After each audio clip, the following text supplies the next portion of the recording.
Alors, on s'était intéressé aussi du côté des équipes privées à une équipe un petit peu particulière, la machine numéro 17, qui s'était bien défendue au terme des essais chronométrés, puisqu'elle était rentrée dans le top 30. Alors pourquoi cette machine numéro 17? Pourquoi cette Kawasaki numéro 17, me direz-vous? Eh bien, c'est parce que l'équipe technique a impliqué un nouveau système de train avant.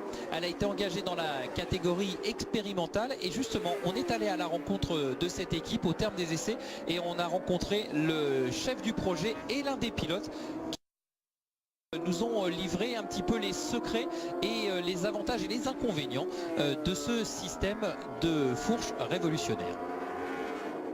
Alors c'est un inventeur qui s'appelle Vincent Lavabre, qui a réalisé un prototype sur sa moto personnelle et qui est venu voir notre société pour qu'on puisse développer sa fourche et éventuellement la commercialiser. Au départ, en fait, l'idée c'était juste du design différent concernant la fourche et c'est devenu autre chose à partir du moment où un pilote a essayé la moto et a trouvé qu'il y avait des performances plus intéressantes que sur une moto avec une fourche télescopique. Ça a été très long, il y a eu à peu près presque 3 ans d'essais sur piste, de modification du quadrilatère, de façon à pouvoir comprendre et à le rendre plus performant par rapport à ce qu'il était.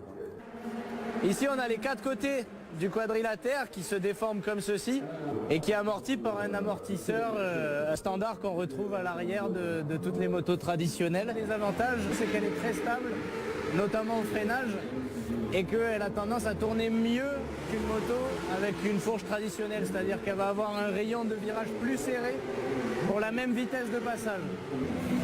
Les inconvénients, c'est qu'aujourd'hui on a un peu plus de poids qu'une fourche traditionnelle.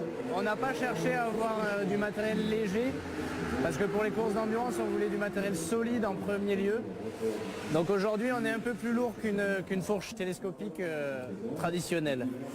Je pense qu'on a prouvé que ça marchait plutôt bien. On a fait la pole position de la catégorie expérimentale dans des chronos qui étaient vraiment très intéressants. Donc on est très fiers d'avoir amené notre petit train avant jusqu'ici ce week-end. Voilà, c'était le ressenti de Gabriel Ponce avant la course. Et bien justement, Denis, vous êtes à quelques minutes du terme de cette 41e édition avec Gabriel. Alors maintenant, quelle est son analyse après quasiment 24 heures de course au guidon de cette moto?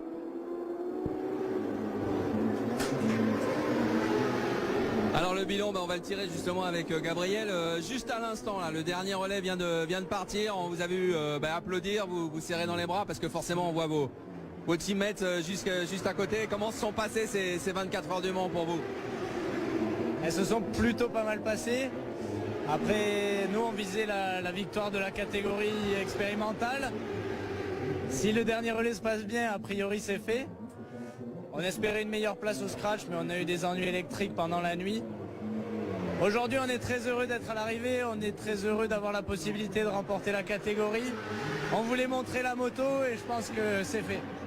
C'est forcément, j'allais dire, un aboutissement que de finir ces 24 heures. Ah ouais, bien sûr, surtout pour notre team.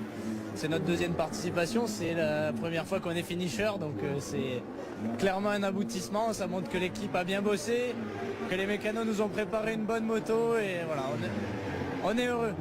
Allez, plus que 30 minutes à peine, voilà.